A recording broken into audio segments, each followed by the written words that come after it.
আপনি যদি ঘুম থেকে উঠে ফজরের সালাতে দাঁড়াতে পারেন, তাহলে জীবনের বড় বড় চ্যালেঞ্জগুলো মোকাবেলা করাও আপনার পক্ষে সম্ভব।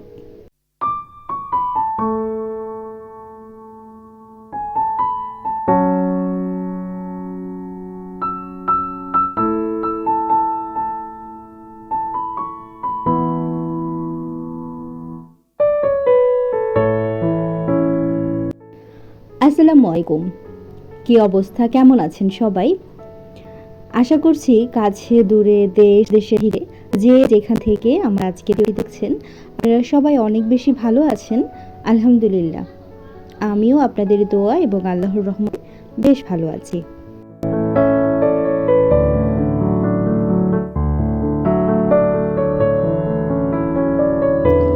আমার একটা অভ্যাস কি জানেন? আমার যেদিন ভালো লাগে সেদিন একদম মনে হয় আমি সারা দিন কাজ করি, এক টানা কাজ করতে পারি। কাজ করতে করতে একটা সময় ক্লান্ত হয়ে পড়ি, কিন্তু যতক্ষণ পর্যন্ত আমার কাছে ভালো লাগবে, মনে হয় যে না আমি একটু ফিট আছি, আমার কোনো রকম খারাপ লাগছে না, তখন আমি মনে হয় যে সারা দিন কাজ করতে থাকি। তো আজকেও ঠিক তেমনই একটা দিন। আজকে একটু সকালে ঘুম থেকে আজকে উঠেছি। প্রতিদিন দেখা যায় কি ঘুম থেকে উঠতেও একটু লেট হয়ে যায়, কারণ সকালে ব্রেকফাস্ট নর্মালি আমরা একদমই বাসায় করা হয় না, বানানো হয় না। আমার শারীরিক অবস্থা যখন খুব বেশি খারাপ ছিল, তো তারপর থেকেই না বাহিরের খাবারটা মনে হয় যে আমার ঘরের সঙ্গী হয়ে গিয়েছিল। এখন যেহেতু শরীরটা অনেকটাই ভালো আছে, এখন আর বাচ্চাদেরকে বাইরের খাবারটা একদমই দিতে চাচ্ছি না। নিজের কাছে অনেক বেশি খারাপ লাগে। আসলে শরীর খারাপ না থাকলে কোনো কিছুই তো ভালো লাগে না, তখন দেখা যায় বাধ্য হয়েই দিতে হয়। তো এখন আবার চেষ্টা করছি আবার আগের মতো সব কিছু নিজের আয়ত্তে রাখবো, নিজের মতো করে সব কিছু করবো। সকালে ব্রেকফাস্ট তৈরি করব, দুপুরে রান্না বান্না সমস্ত কিছু মিলিয়েই একদম নিজেকে অনেক বেশি ব্যস্ত করে ফেলবো। তো আজ শুক্রবার, তো শুক্রবার সকালে ঘুম থেকে উঠে আমি আমার বেডরুমটাকে একটু গুছিয়ে নিয়েছি সুন্দরভাবে। আপনাদের ভাইয়া কিন্তু বাসায় নেই, সে কিন্তু আমাদের শপে চলে গিয়েছে। তো বাচ্চারা কেউ ঘুম থেকে উঠেছে, আবার কেউ হয়তো বা এখনো ওঠেনি, ওরা ওদের মতো করেই আছে। তো ভাবলাম যে আমি সকাল সকালই আজকে ব্রেকফাস্টে ঝটপট করে কিছু বানাবো, আর একদম একটার মধ্যে বাসার সমস্ত কাজগুলো আমি কমপ্লিট করে ফেলবো। তো তার আগে চলুন, গতকাল আমি বড় ছেলেকে নিয়ে একটু চোখে ডাক্তারের কাছে গিয়েছিলাম। তো সেইখানে আরএফএল বেস্ট বাই ছিল, ভাবলাম একটু ওকে দিয়ে যাই। তো যাওয়ার পরেই ওই যে কিছু কেনার দরকার না হলেও দেখা যায় ২-১টা জিনিস পছন্দ হয়ে যায়। তো আমি একটা ট্রে নিয়েছি আর ফাইবারের একটা ২টা বাটি একসাথে নিয়েছি ভর্তা নেওয়ার জন্য। আর এখানে খুবই প্রয়োজনীয় কিউট একটা জিনিস আমি নিয়েছি। এটা হচ্ছে গাছে পানি দেওয়ার জন্য যে ঝর্ণা থাকে, সেই ঝর্ণা। তো এটা আমার খুব বেশি দরকার ছিল। আমার বারান্দায় একদম সামান্য কিছু গাছ আছে। ভেবেছিলাম এই বারান্দাটা যেহেতু অনেক আলো বাতাস, এখানে আমি হয়তোবা কিছু ফুলের গাছ রাখতে পারবো। তবে সকালে রোদটা কিন্তু একদমই আসে না। দুপুরের পরের কিছুটা রোদ আসে এখানটাতে। যে কারণে হচ্ছে আমি ফুল গাছগুলো কোনো গাছই আমি এখানে আসলে রাখতে পারিনি। কয়েকটা গাছ ছাড়া যেগুলো ইনডোরে থাকে, তো ছাদে আছে। ছাদের কোনো একটা সময় আপনাদের সাথে তো আমি শেয়ার করেছি। আবারও গাছগুলো কিন্তু এখন খুব ভালো হয়েছে। পরবর্তীতে গেলে আপনাদের সাথে শেয়ার করব। তো আমি আমার বেডরুমটা কিন্তু গুছিয়েছি ঝাড়ু টাড়ু দিয়ে, গাছে পানি দিয়ে। এরপর বড় ছেলের রুমে চলে এসেছি। ওর রুমটা কিন্তু একটু চেঞ্জ করেছি। আগে যেরকম ছিল ওই রকমটা এখন আর নেই। তো আজকে আর আপনাদের সাথে হয়তোবা শেয়ার করতে পারবো না, ভিডিওটা অনেক বড় হয়ে যাবে, যে কারণে হচ্ছে আমি স্কিপ করে যাচ্ছি। আপনাদেরকে জাস্ট শুধু একটু ধারণা দেই। আপনারা গত ভিডিও যারা দেখেছেন, বেডটা যেই সাইডে ছিল ওই সাইডটাতে আর বেডটা রাখা হয়নি। আমি যে কর্নারে ছিল ওই কর্নারে হচ্ছে আমি আমার সোফাটা দিয়ে দিয়েছি। বেড যেখানে রাখা ছিল সেইখানটাতে হচ্ছে আমি আলমিরা দিয়েছি, আর বেড রেখেছি হচ্ছে যেখানটাতে সোফা ছিল ওইখানটাতে। আর এটা হচ্ছে আমার হেল্পিং হ্যান্ডের মেয়ে, মাশাল্লাহ খুবই মিষ্টি, ওর মতোই হয়েছে চেহারাটা। তো ছোট বাচ্চা কার কাছে রেখে আসবে, ও কিন্তু আমার সাথে মানে আমার বাসায় বাবুকে নিয়ে যখন থেকে কাজ করে ওকে সবসময় নিয়েই আসে। তো ওর সাথে আমি একটু গল্প করলাম। রায়ান বাবাটাও ঘুম থেকে উঠে গিয়েছে, তো ওর সাথেও কিছু সময় একটু কথা বলে তারপর হচ্ছে আমি চলে গিয়েছি। রাইমা মামুনি কিন্তু এখনও ঘুমিয়ে আছে। আর গোলাপ উঠেছে অনেক আগেই। আপনাদের ভাইয়া যখন শপে চলে গিয়েছে তখন কিন্তু আমিও ঘুমিয়েছিলাম, আমাকে আর ডাক দেয়নি। তো গোলাপ বাবাকে ডেকে উঠিয়ে গেছে, ও হচ্ছে একটু পড়াশোনা করছিল। আর সামনেই যেহেতু ওর এক্সাম আছে, আপনারা জানেন ও এবার ইন্টারমিডিয়েট পরীক্ষা দিবে। তো সবাই আমার ছেলেটার জন্য একটু দোয়া করবেন। তারপর আবার কিচেনে চলে এসেছি, এখন ঝটপট করে ওদের জন্য একটু নাস্তা বানাবো। আর এই যে সাদা রঙের যে ট্রেটা আমি এনেছি, এটা দেখতে কিন্তু একদম টাইলসের মতো মনে হচ্ছিল, মোজাইক করা এরকম মনে হচ্ছিল দেখে। তবে এটা হচ্ছে মেলামাইনের, আর এইটা হচ্ছে ফাইবারের। এই টাইপের অনেকগুলো বাটি প্লেট আমার কাছে কিন্তু আছে, আমার বেশ ভালো লাগে। ট্রেও আছে। তো যাই হোক, টুকিটাকে একটু ধোয়াধুয়ি করে তারপর আমি এখন কিচেনটাকে একটু গুছিয়ে নিচ্ছি। যদিও বা সুমি এসেছে, ও এসে কিন্তু থালাবাটিগুলো সব ক্লিন করে ফেলেছে। এরপর এখন কাপড় চোপড়গুলো ধোয়ার জন্য ওয়াশরুমে গিয়েছে। তো ভাবলাম আমি এই ফাঁকে অন্যান্য কাজগুলো একটু করে ফেলছি। সকালে যে ব্রেকফাস্ট তৈরি করব, কী করব সেটা নিয়ে একটু ভাবছিলাম। তবে ভাবলাম যে একটু ঝটপট করেই করি। আজকে যেহেতু আমি একটা চ্যালেঞ্জ নিয়েছি, একটার মধ্যে আমার সমস্ত রান্নাবান্না সব কিছু কমপ্লিট করব, তো ভাবলাম যে হালকা পাতলা কিছু একটা করে দেই। আর কিচেনে যখনই আসি তখনই মনে হয় কি গাদি গাদি কাজ পড়ে থাকে কিচেনে। আমি আজকে আপনাদের সাথে ছোট্ট একটা টিপসও শেয়ার করছি। আমি লবণ শেষ হয়ে গিয়েছিল, তো আমি এই জারটার মধ্যে লবণ নিয়ে নিয়েছি। তো লবণ রাখতে গিয়ে বা যে কোনো কিছু কোনো জারের মধ্যে রাখতে গেলে অনেকটা সমস্যা হয়, কোনো চামিচ রাখতে পারি না আমি।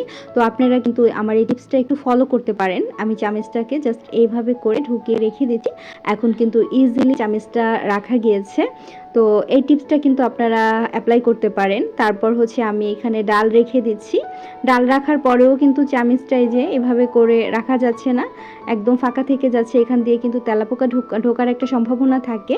তো আমি ডালটা রেখেও কিন্তু চামিচটা এভাবে করে রেখে দিলাম। এই তো এখন কিন্তু খুব সুন্দরভাবে লিডটা লাগানো গিয়েছে।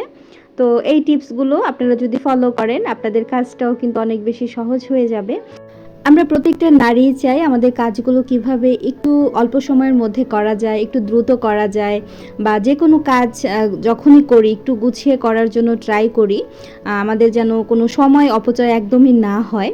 তো যাই হোক, আমি জারগুলো এখন জায়গা মতো একটু রেখে দিচ্ছি। এই কর্নারটাও সুন্দরভাবে একটু ক্লিন করে নিলাম।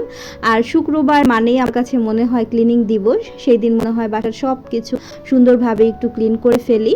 আমি বেডরুমটা গোছানোর সময় উপরের কিন্তু একটু ঝুল ঝাড়ু দিয়েছিলাম। এই বাসায় আসার পরে তো 1.5 মাস 2 মাস প্রায় হয়ে গিয়েছে, ওইরকমভাবে কিন্তু উপরে ঝুলটা ঝাড়ু দেওয়া হয়নি। আর এই যে কিচেনে আমি যখন আসি রান্না করতে, রান্না করার আগেও যেমন কিচেনটাকে ক্লিন করে ফেলি, রান্না করার পরেও কিন্তু আবার কিচেনটাকে একটু ক্লিন করে ফেলি। এইটা আমার অভ্যাস বলতে পারেন। আমি আসলে খুবই মানে কি বলে ছুতছুতে টাইপের একটা মানুষ। কোনো ময়লা দেখলে সেইখানটাতে আমার কাছে একদমই ভালো লাগে না। তো রাতের কিছুটা ভাত ছিল, ভাবলাম যে 2টা ডিম ভেজে নেই। আপনাদের ভাইয়া আর আমি হচ্ছে ডিম ভাজা একটু ডালও আছে, সেটা দিয়ে ভাতটা খেয়ে ফেলবো। আর বাচ্চাদের জন্য ছটপট করে একটু নুডলস রান্না করে ফেলি। তো আমার কাছে এইটাই সহজ মনে হয়েছে। এখন যদি আমি আলাদাভাবে আবার কিছু করতে যাই, তাহলে দেখা যায় কি অনেকটা সময় লেগে যাবে। আর আজকে দুপুরেও আমি ঝটপট করে বাচ্চাদের পছন্দের একটা খাবার রান্না করব। তো আমি একটু শুকনো মরিচ ভেজে নিলাম। গরমের সময় কিন্তু পানি ভাতের সাথে মানে পান্তা ভাতের সাথে ডিম ভাজা আর হচ্ছে শুকনো মরিচ ভাজা দিয়ে অনেক বেশি ভালো লাগে পানি ভাতটা খেতে। আর সাথে যদি একটু কাঁচা পেঁয়াজ থাকে, আর কোনো কিছুরই দরকার হয় না। তো আমি নুডলসটাও কিন্তু অফ ক্যামেরায় একটু সেদ্ধ করে নিয়েছি। এখন নুডলসের জন্য আমি এখানে পেঁয়াজ দিয়ে দিচ্ছি, তারপরে 2টা ডিম দিয়ে দেব। এরপর নুডলসের সাথে যে মশলাটা থাকে, আজকে আমি কোকোলা নুডলসটা রান্না করছি। এরকম সিম্পল ওয়েতে রান্না করে দিলেও আমার বাচ্চারা ভীষণ পছন্দ করে। ওরা কিন্তু সকালে ভাতটা তেমন একটা খেতে চায় না। ওদের জন্য দেখা যায় একটু রুটি করে দিলে, পরোটা করে দিলে, বা সেই সাথে যদি ব্রেড দিয়ে কোনো আইটেম করা হয়, এরকম নুডলস রান্না করে দেয়া হয়, ওরা ভীষণ এনজয় করে খায় সকালের ব্রেকফাস্টটা। আর কিচেনে খুব বেশি সময় থাকাও যায় না, প্রচণ্ড রকম গরম পড়েছে। তো যাই হোক, নুডলসটা আমার রান্না করা মোটামুটি কমপ্লিট হয়ে গেছে। এখন আমি একটা প্লেটের মধ্যে দিয়ে দিচ্ছি। এই যে দেখতেই পাচ্ছেন, ডিম দিয়েও কিন্তু খুবই মজা করে নুডলসটা রান্না করে দিয়েছি। আর এটা আসলেই অনেক বেশি মজার হয়েছিল। তো উপর থেকে কিছুটা টমেটো সস দিয়ে দিচ্ছি। এটা কিন্তু ওদের আবার খুব পছন্দের। টমেটো সসটা ওদেরকে দিতেই হবে নুডলসের উপর দিয়ে এভাবে ছড়িয়ে। তো এই তো বাচ্চাদের সকালে ব্রেকফাস্ট রেডি করে ফেলেছি।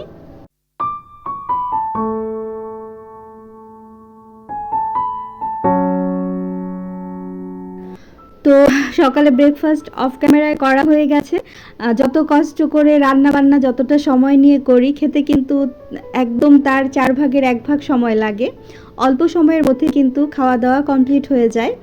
তো যাই হোক, তারপর টুকিটাকি কিছু থালাবাটি জমেছে, সেগুলো একটু ক্লিন করে নিচ্ছি। তারপরে হচ্ছে দুপুরে রান্নাটা বসিয়ে দেব।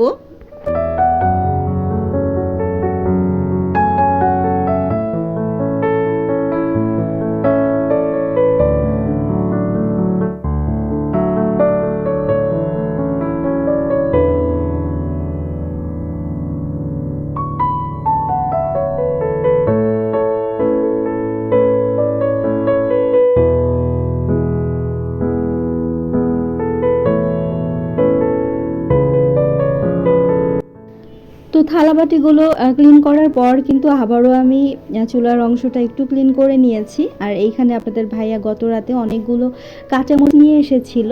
তো ভাবলাম যে কাঁচামরিচগুলো আমি যেভাবে করে সংরক্ষণ করি সেটাও আপনাদের সাথে একটু শেয়ার করি। আমি সবসময় এই কাঁচামরিচগুলো যেটা করি, বোটাগুলো বেছে এরকম একটা কন্টেইনারের মধ্যে রেখে দিই, মানে এক বক্সের মধ্যে রেখে দিই। আর নিচে সবসময় একটু টিস্যু দিয়ে রাখার জন্য ট্রাই করি। আর কাঁচামরিচগুলো বোটা ছাড়িয়ে তারপর এরকম টিস্যুতে মুড়িয়ে যদি রাখা হয়, তো উপর থেকেও একটা টিস্যু দিয়ে দিচ্ছি, তারপর আমি ঢাকনা দিয়ে ঢেকে দিচ্ছি। এভাবে করে যদি রাখা হয় তাহলে দীর্ঘদিন পর্যন্ত কাঁচামরিচগুলো অনেক বেশি ভালো থাকবে। তো কাঁচামরিচটা তো আমি রেখে দিয়েছি। এরপরও আর অনেক কাজ করেছি অফ ক্যামেরায়। আসলে সব কাজ তো আর ক্যামেরাবন্দি করা সম্ভব না। তাহলে দেখা যায় কি, সারা দিনের একটা ভিডিও যদি দিতে যাই আপনাদের সাথে, 1 ঘন্টার একটা ভিডিও হয়ে যাবে, সেটা তো আর দেখা সম্ভবই না।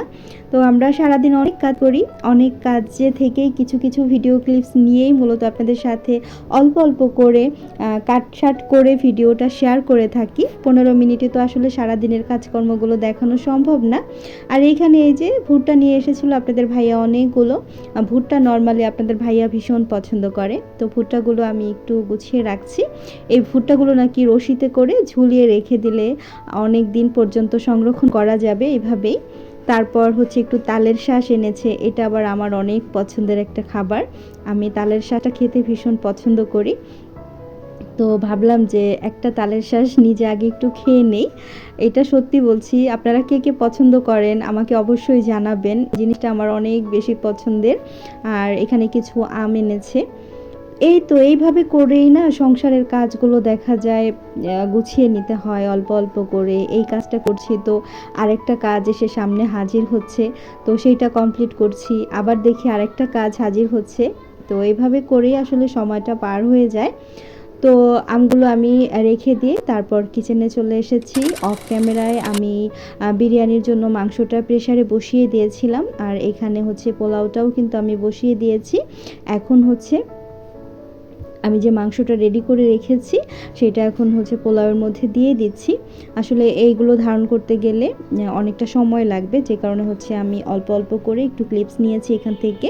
আর আজকের বিরিয়ানিটা রান্না করেছি আমাদের বিজনেস পেজের একদম স্পেশাল ভাইরাল যে মশলাটা আছে, শাহি গরম মশলা, সেইটা দিয়ে। আর মাশাআল্লাহ এত বেশি মজার হয়েছিল, বাচ্চারা খুব পছন্দ করেছে। তো আমি নর্মালি শাহি মশলাটা দিয়েই হচ্ছে বিরিয়ানি, তেহারি, কালো ভুনাটা তো করেছিলাম, সেটার রেসিপিও আপনাদের সাথে আমি শেয়ার করেছি। আর এখানে যে আমাদের বিজনেস পেজের RM অর্গানিক প্রোডাক্ট পেজের অর্গানিক গাওয়া যে ঘিটা আছে, দানাদার কড়াজালের মিষ্টি গাওয়া ঘিটা, এই ঘিটা এখন এই যে নামানোর আগে আগে দিয়ে দিচ্ছি, সামান্য একটু কেওড়া জল দিচ্ছি। তো মোটামুটি অল্প সময়ের মধ্যেই কিন্তু আমার বিরিয়ানিটা রান্না করা হয়ে গেল। এই রান্নাটা খুবই অল্প সময়ের মধ্যে করা যায় বিধায় কিন্তু আমি ঝটপট করে নিয়েছি। তা না হলে দেখা যায় একটু গরুর মাংসের ঝোল করতাম, একটা ভাজি করতাম, ভাত করতাম, ডাল রান্না করতাম।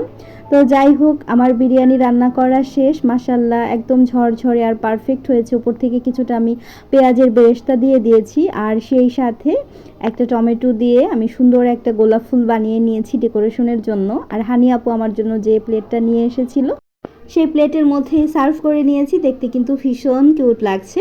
তো আলহামদুলিল্লাহ আমার একটার মধ্যে কিন্তু দুপুরে রান্না বান্না সমস্ত কাজকর্মগুলো আমি কমপ্লিট করে ফেলেছি। আপনারাও চাইলে কিন্তু সকাল সকাল ঘুম থেকে উঠে আপনাদের সমস্ত কাজকর্মগুলো একটু জাস্ট গুছিয়ে নিলেই কিন্তু দেখবেন 1টা থেকে 1:30টার মধ্যে সকাল থেকে দুপুরে রান্নাবান্না সব কিছু কমপ্লিট করে ফেলতে পারবেন।